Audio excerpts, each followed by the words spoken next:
Hello good morning students. आज हम start करेंगे एक्सरसाइज 1.3।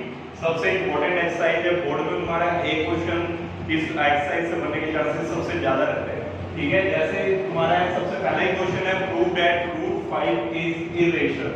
अब ये ऐसा ही तीन क्वेश्चन आएंगे, तुम्हारे तीन क्वेश्चन बनते हैं तुम्हारी एक्सरसाइज में करके रूट 5 इज इरेशनल। ऐसे ही अभी हम अगर रूट 5 समझ आ गया तो सेम रूट 2 रूट 3, जब मेनली तुमसे तीन ही पूछे जाते हैं रूट 2 रूट 3 रूट 5 होगा सभी का सेम। चाहे रूट 7 पूछ ले, चाहे रूट 11 पूछ ले, रूट 13 पूछ ले, सभी का तरीका सेम रहेगा। तो एक को ढंग से समझ लो रूट 5 को, तो सभी क्लियर हो जाएंगे कैसे तुमने प्रूव करना है किसी भी नंबर को इरेशनल। हमने हमेशा क्या करना है, ये तो तुम्हारा रूट 2 है वो थ्योरम है इरेशनल प्रूव करना। तो थ्योरम में तुम्हें पता है जैसे स्टेप बाय स्टेप चल रहा है तो उसी के अकॉर्डिंग इसमें चलेंगे। देखना कैसे तुमने प्रूव करना है रूट 5 इरेशनल है। तो सबसे पहले क्या करना है, जो भी चीज तुम्हें इरेशनल प्रूव करनी है उससे अपोजिट मान के चलेंगे। अब क्या अपोजिट मानेंगे, let us assume the contrary that root 5 is rational. हमने प्रूव करना है कि रूट 5 इरेशनल है, पर हम मान के क्या चल रहे हैं रूट 5 को रेशनल। अगर देखो अब हमने चीज मानी है रूट 5 रेशनल है, अगर मैं लास्ट में प्रूव कर दूं कि ये चीज गलत हो गई जो हमने अजम्पशन की थी, तो इसका मतलब रूट 5 क्या हो जाएगा इरेशनल। अगर नंबर रेशनल नहीं है तो क्या होगा फिर इरेशनल। तो देखो सबसे पहले तुमने स्टेप में क्या करना है, जो चीज इरेशनल प्रूव करनी है उसको एज्यूम कर लो कि वो क्या है रेशनल। तो तुमने क्या किया रूट 5 को एज्यूम कर लिया कि वो क्या है रेशनल। नाउ अब तुम्हें पता है रेशनल नंबर किसकी फॉर्म में होते हैं, p by q where q not equal to 0। अब p by q की जगह मैं a by b भी लिख सकता हूं, where p अगर हम p by q बोलते हैं या a by b, बात तो एक ही है, सिर्फ अल्फाबेट्स को चेंज किया है। तो मैंने बोल दिया कि जो रेशनल नंबर है वो किस फॉर्म में है a by b। तो रूट 5 को मैंने किसके इक्वल लिख दिया a by b, बिकॉज़ हमने अभी बोला है रूट 5 क्या है रेशनल नंबर। और रेशनल नंबर हमें पता है किसकी फॉर्म में होते हैं p by q। तो p by q की फॉर्म में होता है तो हमने a by b लिख दिया। ठीक है, तो रूट 5 किसके इक्वल हो गया a by b where b is not equal to 0। अब जो यहाँ पे a और b है, a and b are co-prime। अब इस co-prime का नंबर का मतलब क्या है, सबसे इंपॉर्टेंट लाइन है co-prime, बिकॉज़ यही चीज के बेसिस पे क्वेश्चन सोल्व हो रहा है। कैसे co-prime का मतलब है कि a और b co-prime। co-prime का मतलब होता है जिनका HCF कितना हो 1, जिनका HCF कितना हो 1 मींस HCF 1 का मतलब क्या है, इन दोनों a और b का HCF जब निकालेंगे तो वो कितना आएगा 1, मतलब कॉमन फैक्टर क्या होगा सिर्फ 1। तो अब यहां पे देखो इस स्टेटमेंट के अकॉर्डिंग ये हो गया कि root 5 a by b b not equal to 0 and a and b are co-prime। ये सबसे इंपॉर्टेंट लाइन है कि a और b क्या होंगे co-prime। co-prime का मतलब जिनका HCF 1, जिनका कॉमन फैक्टर क्या होगा सिर्फ एंड ओनली 1। नाउ अब ये b डिवाइड में लेकर जाके मल्टीप्लाई, तो root 5b equal to a। आप क्या करेंगे, दोनों साइड स्क्वायरिंग करोगे, रूट 5 का स्क्वायर 5b का स्क्वायर b स्क्वायर a का स्क्वायर a स्क्वायर। तो यहां पे देखो सबसे पहले तुमने क्या किया, दोबारा देखो इसको, बिकॉज़ ये स्टेप बाय स्टेप चलेंगे बिल्कुल सेम ऐसे ही हर एक पार्ट में होगा। कैसे देखना, रूट 5 इज इरेशनल, जो सबसे पहले इरेशनल प्रूव करना है उसको क्या मान लो रेशनल। फिर रेशनल किस फॉर्म में होता है p by q where q not equal to 0, तो a by b की फॉर्म में लिख दिया b not equal to 0। But a and b कैसे नंबर है co-prime, co-prime मतलब जिनका HCF 1। अब जो b डिवाइड में उधर जाके मल्टीप्लाई, अब दोनों साइड क्या करनी है स्क्वायरिंग, तो रूट 5 का square 5b square equal to a square. अब देखो अब ये जो तुम्हारा 5 मल्टीप्लाई में इधर आगे क्या होगा डिवाइड, इसका मतलब मैं ये लिख सकता हूं क्या a square is divisible by 5। ये देखो ये 5 मल्टीप्लाई में इधर आगे क्या होगा डिवाइड, तो इस स्टेटमेंट से मैं ये लिख सकता हूं क्या a square is divisible by 5। Now अब ये वाली जो स्टेटमेंट आई है that is a also divisible by 5, ये कहां से आई है अब इसको समझना। मैं ओवरऑल चीज रब कर रहा हूं, चलो मैं ऊपर शो कर देता हूं। ये है तुम्हारी थ्योरम 1.3, एक थ्योरम है तुम्हारी 1.3 बुक में, वो कहती है if p divides a square, p divides a square then p also divides a। p क्या है यहाँ पे प्राइम नंबर, a क्या है यहाँ पे पॉजिटिव इंटीजर। अब वो कहता है कि अगर कोई प्राइम नंबर किसी इंटीजर के स्क्वायर को डिवाइड करता है तो वो वही प्राइम नंबर सिर्फ उस इंटीजर को भी डिवाइड करेगा। क्या मतलब है, जैसे मैंने इंटीजर लिया 9 का स्क्वायर क्या होता है 81 हो गया। ठीक है, 81 के फैक्टर निकालोगे फैक्टर क्या है, 3 into 3 into 3 into 3। अब यहाँ पे प्राइम नंबर क्या है, 3। तो अब देखो अभी मैंने इंटीजर क्या लिया था, 9 का स्क्वायर क्या था, 81। तो यहाँ पे देखो प्राइम नंबर क्या है, ये p का मतलब है प्राइम नंबर। अगर किसी इंटीजर के स्क्वायर को प्राइम नंबर डिवाइड कर रहा है तो वो सिर्फ इंटीजर को भी डिवाइड करेगा, मतलब स्क्वायर के अब यहाँ तो स्क्वायर ही है, बिना स्क्वायर के भी वो उसको डिवाइड करेगा। जैसे अब यहाँ पे इंटीजर है 3, ये 3 अकेला प्राइम नंबर इस 81 को भी डिवाइड कर रहा है, मतलब इंटीजर के स्क्वायर को भी डिवाइड कर रहा है। अगर मैं इंटीजर का स्क्वायर ना लेता, सिर्फ इंटीजर लेता, कितना 9, तो उसके फैक्टर 3 into 3। जब भी ये प्राइम नंबर किसको डिवाइड कर रहा है, सिर्फ उस इंटीजर को, तो उसी के बेसिस पे आप देखो अगर इंटीजर के स्क्वायर को कोई प्राइम नंबर डिवाइड कर रहा है, प्राइम नंबर यहाँ पे क्या है 5, तो वही प्राइम नंबर सिर्फ उस इंटीजर को भी क्या करेगा, डिवाइड। ये लाइन सबसे इंपॉर्टेंट है, बच्चे प्रोडक्ट करते हैं, इसको ध्यान रखना कैसे है। यहां से इस थ्योरम से अगर p डिवाइड करता है a स्क्वायर को, तो वो p डिवाइड a को भी करेगा। कैसे करेगा, एग्जांपल से क्लियर हो सकता है। मैंने कोई इंटीजर 9 मान लिया, अब 9 का स्क्वायर 81, जब 81 को 3 डिवाइड कर रहा है तो इंटीजर 9 था, तो 9 को भी 3 क्या कर रहा है, डिवाइड, मतलब उसके स्क्वायर को भी, इंटीजर के स्क्वायर को भी वो प्राइम नंबर डिवाइड करेगा और सिर्फ उस इंटीजर को भी वो प्राइम नंबर क्या करता है, डिवाइड। तो उसी के बेसिस पे मैंने यहां लिखा है अगर a स्क्वायर को 5 डिविजिबल है तो a आल्सो डिविजिबल बाय 5। अब स्क्वायर क्या कर दिया मैंने, रिमूव। अगर यहां पे a 5 से डिवाइड हो जाता है, अगर a 5 से डिवाइड है तो तुम्हें नेक्स्ट स्टेप में क्या करना है, लेट करना है a किसके इक्वल होगा, 5c। अब यहां पे देखो a तुम्हारा कोई पॉजिटिव इंटीजर है, वो 5 से डिविजिबल है। अगर a कोई पॉजिटिव इंटीजर है, वो 5 से डिविजिबल है, तो डिवाइड होने के बाद जो नंबर आएगा वो भी कोई इंटीजर ही होगा, बिकॉज़ ये पॉजिटिव इंटीजर है। अगर किसी पॉजिटिव इंटीजर को 5 से डिवाइड करोगे तो नंबर भी किसके इक्वल होगा, किसी ना किसी इंटीजर के। तो वहीं से देखो मैंने लिख दिया, लेट कर लिया, c भी क्या है, इंटीजर, तो a by 5 इक्वल हो गया c, तो उसको किस फॉर्म में लिख दिया, a इक्वल टू 5c। अब फिर क्या करोगे, दोनों साइड स्क्वायरिंग, तो a स्क्वायर इक्वल टू 5 का स्क्वायर 25 c स्क्वायर। अब यहां पे देखो यहां से तुम्हें दिख रहा था a स्क्वायर किसके इक्वल है, 5b स्क्वायर, तो a स्क्वायर की जगह लिखो 5b स्क्वायर इक्वल हो गया 25c स्क्वायर, 5 से 5 कैंसिल। अब b स्क्वायर किसके इक्वल आ गया, 5c स्क्वायर। अब यहां फिर देखो ये 5 इधर जाके क्या हो जाएगा, डिवाइड। अब कोई इंटीजर यहां पे क्या हो गया, b square is divisible by 5। अब फिर यहां पे इंटीजर का स्क्वायर किसी प्राइम नंबर से क्या हो रहा है, डिवाइड, तो इसका मतलब सिर्फ कोई वो इंटीजर किससे डिवाइड होगा, प्राइम नंबर से। तो मैं ये भी लिख सकता हूं b आल्सो डिविजिबल बाय 5। अब यहां पे देखो a भी 5 से डिवाइड हो रहा है, b भी 5 से डिवाइड हो रहा है। अब दोनों कंडीशन से मैं ये बोल सकता हूं क्या कि दोनों का कॉमन फैक्टर क्या होगा, 5, मतलब a भी ऐसा इंटीजर है जो किससे डिवाइड हो रहा है, 5 से। और लेट करो कौन सा फैक्टर मान लो, लेट करिए 15, b क्या हो सकता है 20। अब दोनों में देखो 5 है, 5 into 3 5 into 2 into 2, अब दोनों में कॉमन फैक्टर क्या आ गया, 5, तो एचसीएफ कितना हो गया इनका, 5।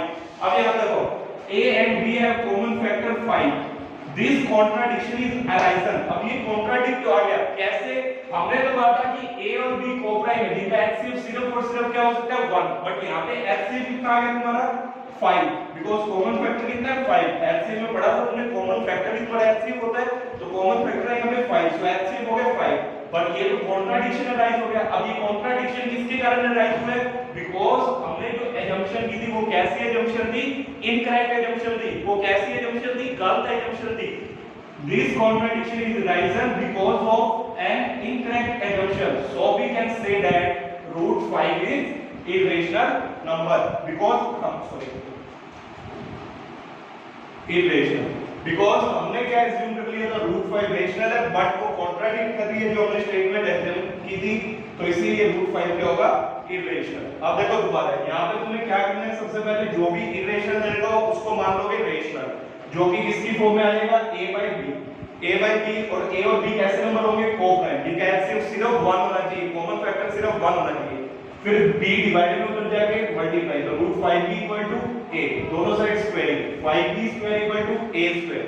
अब ये 5 मल्टीप्लाई इधर जाके डिवाइड, मतलब a स्क्वायर डिविजिबल है 5 से, तो a भी डिविजिबल होगा किससे, 5 से, according to this theorem. Now equation number 1, अब a 5 से डिवाइड हो रहा है, तो जब 5 से डिवाइड होगा तो किसी इंटीजर के इक्वल आएगा, लेट किया c के इक्वल है, तो वो 5 डिवाइड में उधर जाके मल्टीप्लाई, तो a किसके इक्वल आ गया, 5c, c is any integer. Now फिर स्क्वायरिंग करो बोथ साइड, तो a square equal to 25c square, a square but किसके इक्वल था 5b स्क्वायर, 5 5 था तो b square equal to 5c square. अब ये 5 मल्टीप्लाई लेकर जाके डिवाइड, अब फिर किसी इंटीजर का स्क्वायर डिवाइड होगा 5 से प्राइम नंबर से, तो वो इंटीजर भी किससे डिवाइड होगा 5 से। तो अब दोनों के इक्वेशन से देख रहे हैं 1 और 2 से a और b के कॉमन फैक्टर क्या है 5। तो ये जो हमने ये क्वाड्रेटिक क्यों आया, बिकॉज़ हमने एजम्पशन जो की थी वो क्या थी तुम्हारी गलत। अब कॉमन फैक्टर अगर 5 है तो इसका मतलब एलसीएम क्या हो गया 5, बट हमने एज्यूम किया था कि a और b कोऑर्डिनेट नंबर है तो उनका एलसीएम क्या आना चाहिए था 1। सो √5 इज एन इरेशनल नंबर। अब देखो सेम तुम्हें बिल्कुल सेम है डुप्लीकेट, ध्यान से देखना। अब मैं √3 का लिखता हूं, तुम्हें समझ आ जाएगी बात बिल्कुल आसान है। अगर एक पार्ट कर लोगे आगे तो तीनों पार्ट्स को करके देख लो ढंग से। √3 इरेशनल प्रूव करना है तो मैंने जो तुम्हें एज्यूम करो इससे अपोजिट, तो √3 इज रेशनल। अब a and b are coprime, √3 किसके इक्वल हो जाएगा a बाय b। अब ये b उधर जाके मल्टीप्लाई तो √3b, फिर क्या करते हैं दोनों साइड स्क्वायरिंग, √3 का स्क्वायर 3 तो 3b square equal to a square. अब यहाँ पे कौन जाएगा डिवाइड में 3, 5 की जगह कौन चला गया 3, तो डिवाइड कौन करेगा a को भी 3। Equation number 1। अब a इज डिविजिबल बाय 3, अब a 3 से डिवाइड है तो वो c के इक्वल होगा, तो a इक्वल टू किसके होगा 3c। ठीक है, अब दोनों साइड फिर क्या करते हैं स्क्वायरिंग, 3 का स्क्वायर 9, 9c स्क्वायर। अब हमें पता है a स्क्वायर किसके इक्वल था 3b स्क्वायर, तो a स्क्वायर की जगह लिखो 3b स्क्वायर। अब 3 से यहाँ पे 9c स्क्वायर होगा तुम्हारा, 3 से 3 कैंसिल तो b स्क्वायर किसके इक्वल आ गया 3c स्क्वायर। अब b स्क्वायर किससे डिविजिबल है 3 से, तो यहाँ पे क्या हो जाएगा b स्क्वायर 3 से डिवाइड, तो b भी किससे डिवाइड 3 से। बाय डिवाइडिंग टू a और b का कॉमन फैक्टर कितना आ जाएगा 3, but this contradicts our fact, so √3 is an irrational number. देखो सेम चले बस 5 5 ज्यादा, अब वहां पे क्या गया 3, अब यहाँ पे कॉमन फैक्टर 5 की जगह कितना आ गया 3, बट आना कितना चाहिए था 1। अब ऐसे देखो थर्ड क्वेश्चन, तीन क्वेश्चन बता देता हूं मैं इसी में। अब √2 आ जाएगा रेशनल, तो एज्यूम करोगे √2 इज रेशनल, √2 किसके इक्वल मानोगे a बाय b, दोनों साइड b को उस साइड ले जाओगे √2b equal to a, squaring करोगे √2 का स्क्वायर 2b। अब ये a स्क्वायर किससे डिवाइड होगा 2 से, तो a भी किससे डिविजिबल होगा 2 से। तो अब लेट क्या करोगे a बाय 2 इक्वल टू c, तो a किसके इक्वल हो जाएगा 2c। तो अब दोनों साइड जब स्क्वायरिंग करोगे 2 का स्क्वायर 4 और a स्क्वायर किसके इक्वल है वहां से देखो 2b स्क्वायर, तो यहाँ पे तुम्हारा हो जाएगा 2b स्क्वायर, ये 4c स्क्वायर यहाँ पे ऐसे का ऐसे, तो 2 से 2 कैंसिल, तो b स्क्वायर किसके इक्वल आ गया 2c स्क्वायर। अब b स्क्वायर 2 से डिवाइड है तो b भी किससे डिवाइड होगा 2 से, तो a और b में फर्स्ट और सेकंड में क्या कॉमन फैक्टर आ गया 2। ये देखो this contradiction is arisen because of our incorrect assumption, so we can say that √2 is an irrational number। Mainly तुम्हारे तीन ही क्वेश्चन पूछे जाते हैं पेपर में, √2 √3 √5। अगर एक तुमने ढंग से कर दिया सिर्फ उसकी जगह वैल्यू चेंज करनी है 2 3, अब 7 का आ जाता तो 2 की जगह क्या लिख दोगे 7, यहाँ 7 7, तो तुम्हारा कॉमन फैक्टर क्या आ जाएगा 7, बट आना क्या चाहिए था 1, तो फिर तुम्हारी जो assumption है वो रॉन्ग हो जाएगी, तो फिर हम क्या कह देंगे √7 is irrational. Clear? Now question number 2 क्या है। अब ये बिल्कुल सिंपल क्वेश्चंस है, जो आगे वाले ये ध्यान रखना, जो प्लस माइनस वाले आएंगे वो इजीली हो जाएंगे, मेन इनपे ध्यान रखना √2 √3 √5, ये मेन बड़ा होते क्वेश्चन ऐसे। अब जो नेक्स्ट क्वेश्चन है उनको देखना बिल्कुल इजीली हो जाएंगे तुमसे।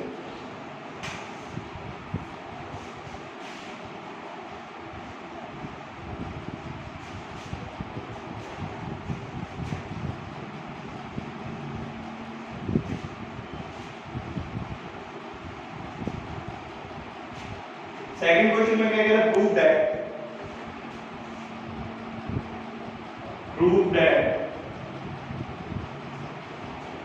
3 plus 2√5 is irrational। तो अब सेम स्टेप, पहला स्टेप सेम रहेगा इस वाला को। let us assume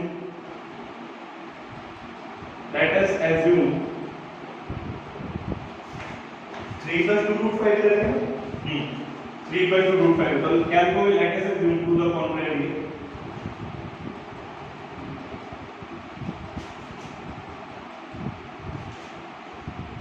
that 3 plus 2 root 5 is rational। अगर हम इसको रेशनल मान लें तो ये किसके इक्वल होगा? a by b। 3 plus 2 root 5 is equal to a by b, where b is not equal to 0। ठीक है, a and b are coprime. अब यहाँ पे देखो इन क्वेश्चंस में क्या करना है, अब यहाँ पे उनकी तरह नहीं करना है जो पहले तुमने रूट 2 रूट 3 रूट 5 किया है। उसमें तो तुमने क्या किया था, कि जो इसको b को उस साइड लेके जाते हैं मल्टीप्लाई करके स्क्वायरिंग। अब इन्होंने इतना वो नहीं करना है, यहाँ लिख लेना वो भी a and b are coprime. ठीक है, अब यहाँ पे देखो अब तुमने क्या करना, तुम्हें पता है रूट 5 इरेशनल है, तो अब एक चीज करना, जो अब a by b है रेशनल। अब जो भी चीज रेशनल नंबर्स है ना उनको एक साइड ले जाओ, इरेशनल वाले को एक साइड रखो। अब 3 रेशनल नंबर है क्या? यस, तो +3 को उधर ले जाओ तो ये क्या हो जाएगा? -3। तो a by b -3। अब यहाँ पे एलसीएम लोगे तो क्या आएगा? b। तो ऊपर हो जाएगा a, यहाँ पे 1 है, 3 into b 3b, यहाँ पे बचा 2 root 5। अब ये देखो 2 यहाँ पे मल्टीप्लाई में इधर जाके डिवाइड, तो क्या हो जाएगा? √5 equal to a minus 3b upon 2b, a minus 3b upon 2b। अब यहाँ पे देखो a और b ये सारे क्या है? इंटीजर। अगर तुम इंटीजर में से कोई इंटीजर माइनस करोगे तो नंबर क्या आएगा? इंटीजर। और इंटीजर को अगर इंटीजर से डिवाइड करोगे जब भी क्या आएगा? इंटीजर। मतलब जब इंटीजर रेशियोज में होते हैं तो वो क्या होता है? तुम्हारा रेशनल नंबर। अगर ये पूरा रेशनल है, अगर कोई रेशनल नंबर किसी चीज के इक्वल है तो इसका मतलब दूसरा नंबर भी क्या होगा? रेशनल। बट फैक्ट कहता है कि हमने प्रूव किया है √5 के इरेशनल। सो जो हमने assumption की है वो क्या हो गई? कॉन्ट्राडिक्ट कर रही है। This contradicts our fact, so our assumption is wrong. So √3 plus 2 √5 is irrational number। देखो कैसे करना है क्वेश्चन को, बिल्कुल सिंपल है। 3 plus 2 √5 a by b के इक्वल माना, क्यों? क्योंकि रेशनल बोला हमने। अब जो सारी चीज इरेशनल वाले नंबर पे एक साइड रखना और रेशनल वाले को दूसरी साइड। ये 3 प्लस था इधर जाके माइनस, ये 2 मल्टीप्लाई में इधर आके डिवाइड। अब ये पूरा नंबर क्या है? रेशनल। अब a minus, because a minus 3b upon 2b is rational, so √5 is also an rational।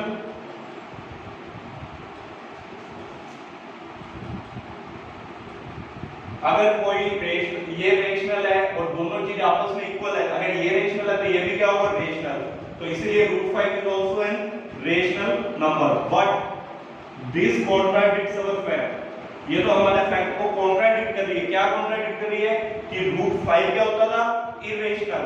√5 irrational है बट यहाँ पे क्या है? रेशनल। इसका मतलब जो हमने assumption मानी है वो क्या है? गलत है। तो इसका मतलब हमने क्या assumption मानी थी? 3 plus 2 √5 क्या? रेशनल। तो हमने जो गलत मानी है तो इसकी अपोजिट क्या हो जाएगा? ये इरेशनल। वही लिख रहे हैं हमने, बट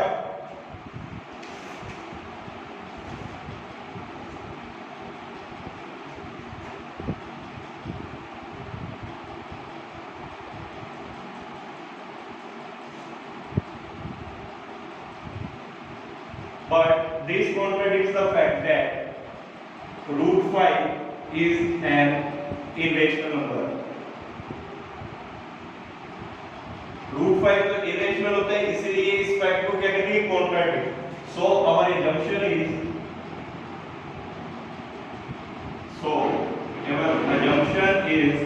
wrong। सो जो हमने assumption की है वो क्या है? wrong। so hence 3 plus 2 √5 is an irrational number। Clear है?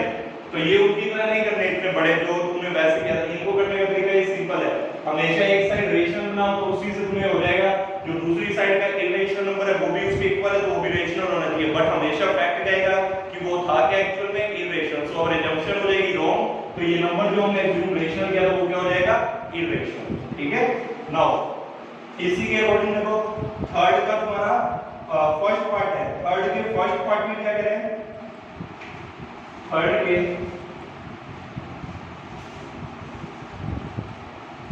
बिल्कुल सिंपल क्वेश्चन है, अगर ट्राई कर लोगे तो दिक्कत नहीं आएगी। थर्ड के फर्स्ट पार्ट है 1/2 सॉरी थर्ड ये फर्स्ट पार्ट में prove that 1/√2 is an irrational number। अब वही करेंगे, क्या करते हैं अभी तक, let us assume 1 by or to the contrary as equal to the that 1/√2 is rational therefore 1/√2 किसके इक्वल हो जाएगा, a by b where b is not equal to 0 and a and b are co-prime। अब यहाँ पे √2 है, पहले इसको रेशनलाइज कर लो, या रेशनलाइज करने से भी आसान हो जाता है। देखो √2 कर लोगे, अब ऊपर हो गया 1 * √2 √2 2 a by b। अब ये 2 डिवाइड में इधर जाके मल्टीप्लाई, तो क्या हो जाएगा √2 = 2a upon b। तो यहां से देखो therefore because 2a upon b is rational, यहाँ पे देखो अगर a और b तुम्हारे कोई इंटीजर्स हैं, अगर a और b इंटीजर उनका रेशियो क्या होगा तुम्हारा, रेशनल नंबर। अगर ये रेशनल है, अगर दूसरी चीज भी इसके इक्वल है तो इसका मतलब अगर ये रेशनल है तो ये भी क्या होगा, रेशनल। तो ये लिखते हैं because 2a upon b is rational, this implies that √2 is also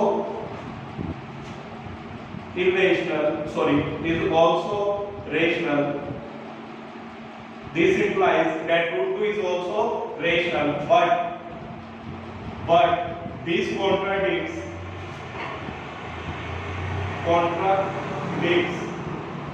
our fact that √2 क्या था, irrational। तो ये हमारे फैक्ट को क्या कर रहा है, contradict that √2 is irrational। So our assumption is wrong, hence 1/√2 is irrational। Clear है? इसमें भी कैसे किया, 1/√2 को पहले रेशनल बोला, a by b के इक्वल लिख लिया, √2 को तुमने रेशनलाइज कर दिया, √2 upon 2 डिवाइड में इधर जाके मल्टीप्लाई। अब ये पूरा नंबर 2a upon b है रेशनल। अगर ये रेशनल है तो अगर कोई रेशनल चीज किसी दूसरे नंबर के इक्वल है तो वो भी क्या होगी, रेशनल। अब इसका ये इंप्लाई करता है कि √2 भी क्या है, रेशनल। बट अभी हमने प्रूव किया है कि √2 तो क्या था, इरेशनल। पहले भी क्वेश्चन करवाए थे जब √2 √3 √5 वहां पे हमने फैक्ट प्रूव किया था कि √2 क्या है, वो इरेशनल। तो ये कॉन्ट्राडिक्ट कर रहा है हमारे फैक्ट को, क्या कि √2 इरेशनल है।